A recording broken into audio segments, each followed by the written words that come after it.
Quand on a des comportements qui ne sont pas cohérents avec nos pensées, ça peut parfois créer un inconfort psychologique qu'on appelle dissonance cognitive. Dans la précédente vidéo, on a détaillé un peu ce concept et on s'est déconcentré sur la dissonance cognitive relative à la viande. Donc l'état de dissonance qui résulte de ce paradoxe, la plupart des gens ne veulent pas faire souffrir les animaux et pourtant consomment des produits qui ont engendré pas mal de souffrance animale. J'ajoute une précision au vu des commentaires dans la précédente vidéo. Ça repart très vite sur les questions éthiques, de est-ce que c'est acceptable de consommer de la viande, etc. Alors moi ça me va très bien d'en parler, mais je précise que dans cette série de vidéos sur la dissonance, c'était pas vraiment le sujet. Ici on parle de psychologie, on est sur du descriptif. Et oui, je rappelle qu'il y a un code couleur sur la chaîne, les vidéos d'éthique c'est en bleu, et les vidéos en rouge, c'est les vidéos psychosociaux. Bref, ici c'est une synthèse des études de psychologie sociale sur le sujet. Normalement, quel que soit votre positionnement éthique, normatif, ça ne devrait pas vous empêcher d'être d'accord avec ce qui est dit dans ces vidéos. Par exemple, même si vous pensez que l'exploitation animale est ok, vous pouvez très bien admettre que les justifications qui y sont données la plupart du temps sont mauvaises et qu'elles sont pour la plupart des justifications ad hoc, comme on va le voir ici. Les gens n'aiment pas être dans cet état de dissonance. Et du coup, ils vont chercher par divers moyens à réduire ou esquiver cette dissonance. Pour ça, ils peuvent par exemple changer de comportement pour les faire correspondre à leurs valeurs. Mais comme on l'a dit, c'est pas la stratégie majoritaire. Non, les gens ils utilisent majoritairement ce qu'on appelle des stratégies de désengagement moral. Dans la vidéo précédente, on a déjà vu les stratégies de prévention de la dissonance. Et maintenant, on va voir les stratégies de rationalisation qui nous permettent de changer nos croyances et nos perceptions pour justifier nos comportements. Jusqu'à considérer comme totalement acceptables des actes qui étaient pourtant à la base totalement contraires à nos valeurs. Là encore, il y a des sous-catégories.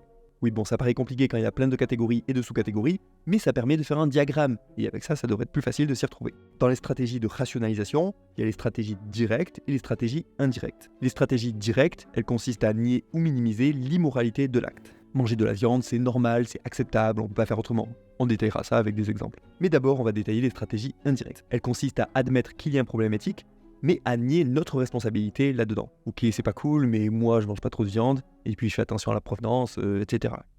Avec ces stratégies indirectes de réduction de la dissonance, les individus ne changent pas leur valeur morale. Ils admettent le problème éthique, mais n'en prennent pas la responsabilité. Ces stratégies indirectes, les auteurs en ont distingué plusieurs. D'abord, la minimisation.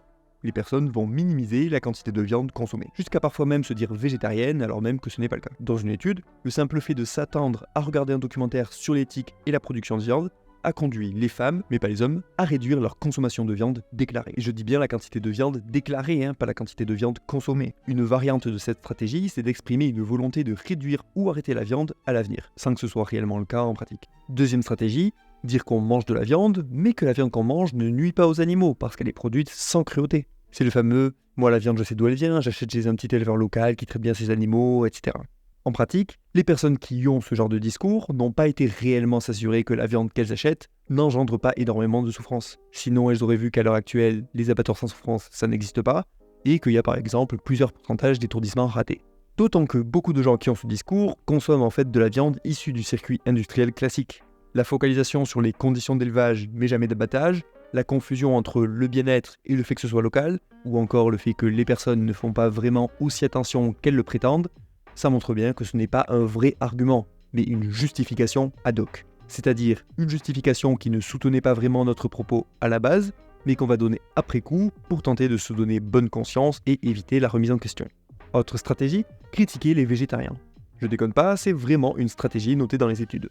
Par comparaison sociale, les gens peuvent se sentir menacés par ceux qui prennent des positions morales que eux-mêmes n'ont pas adoptées. Et la présence d'une personne végétarienne peut suffire à créer une dissonance. Du coup, la critique des végétariens permet de réduire cette dissonance, en prétendant qu'ils sont carencés, qu'ils se sentent supérieurs.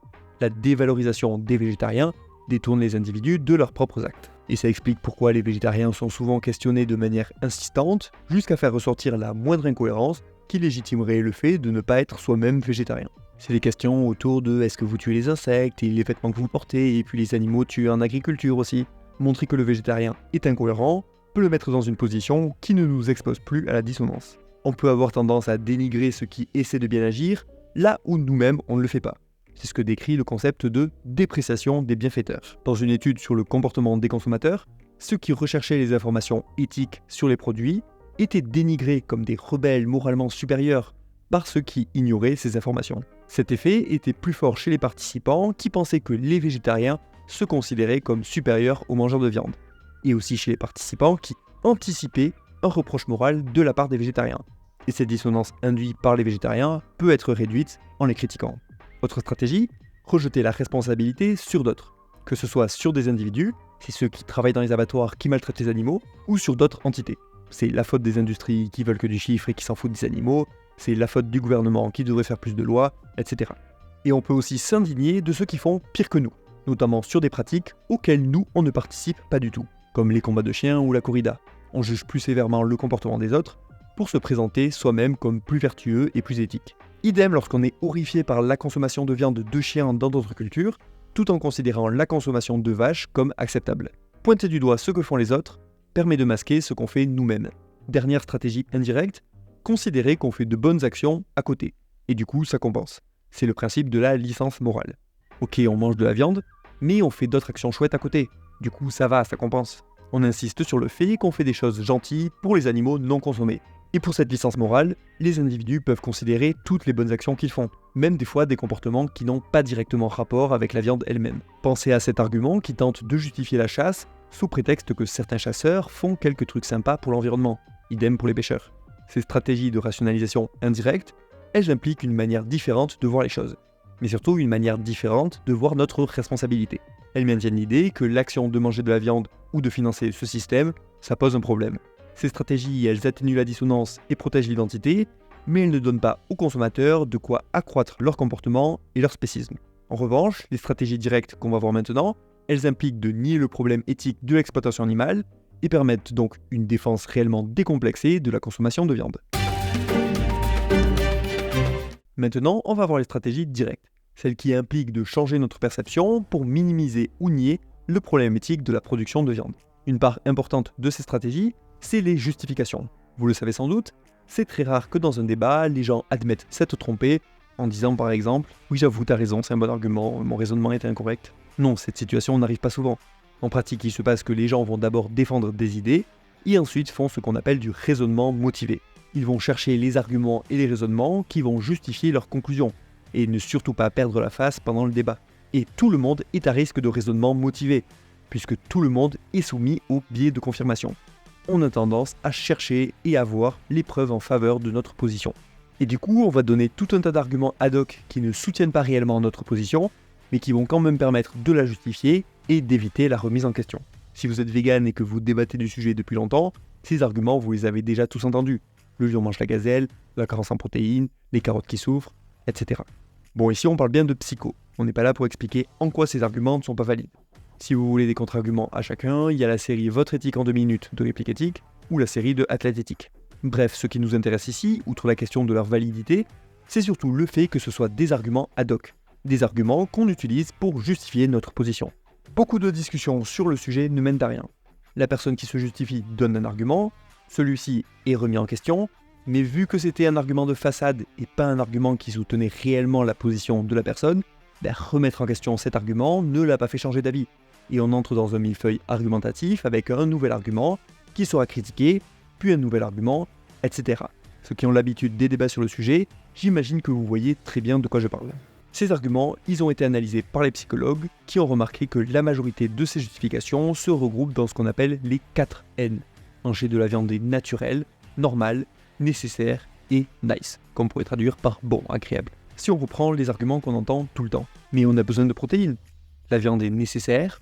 Oui, mais le lion, il mange la gazelle. La viande est naturelle. Mais tout le monde mange de la viande. La viande est normale. Après, la viande, c'est bon quand même.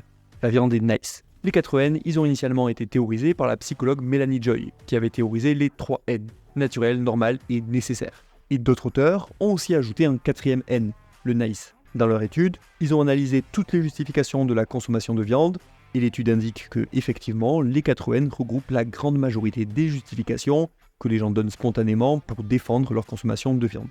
Ces 4 N, ce sont bien des arguments ad hoc, et qui ont une fonction déculpabilisante.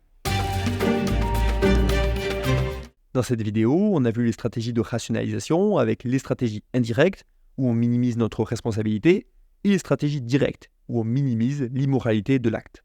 Dans ces stratégies directes, on a vu qu'on pouvait avoir tendance à justifier nos actions par tout un tas d'arguments et justifications ad hoc, qui servent à se donner bonne conscience. Mais il y a encore d'autres stratégies directes, c'est les stratégies qui consistent à déformer notre perception des victimes pour justifier nos actes. Et on va voir pas mal d'exemples de ça et les illustrer par diverses expériences de psychologie. Mais on verra ça dans la prochaine vidéo, puisque là j'essaie de faire des vidéos plus courtes. Du coup, abonnez-vous pour ne pas la manquer.